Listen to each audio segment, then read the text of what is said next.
अस्सलाम वालेकुम दोस्तों। कुदरत जो अनमोल तोहफ़ो।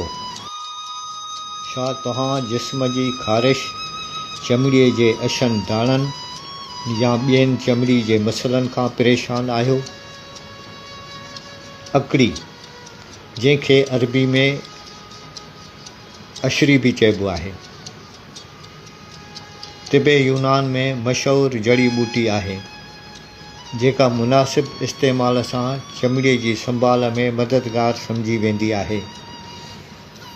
अकड़ी जा तमामु घणा फ़ाइदा आहिनि। चमड़ीअ जी ख़ारिश में आराम ॾियण में मददगार हूंदी आहे।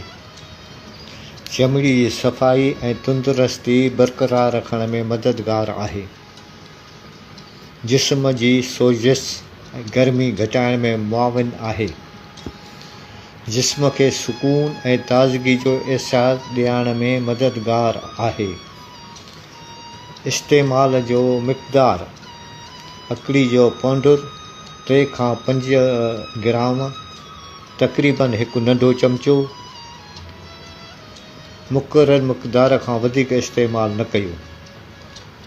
इस्तेमाल जो तरीक़ो: अकड़ी जा सुकल गुल, पन या पाउडर हिकु नंढे चमचे में हिकु गिलास पाणी में विझी चङी तरह उॿारियो।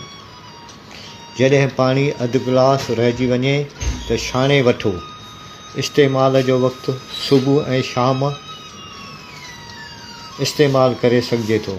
बहितर नतीजनि लाइ कुझु ॾींहं बाक़ाइदगी सां इस्तेमालु कयो। यादि रखो, अकड़ी या अशरी जो ॿूटो ताक़तवर असरु रखे थो।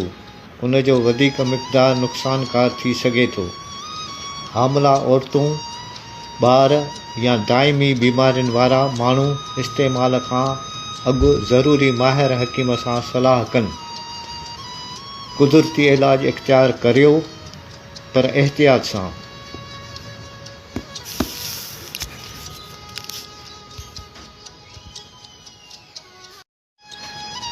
अस्सलाम वालेकुम दोस्तों।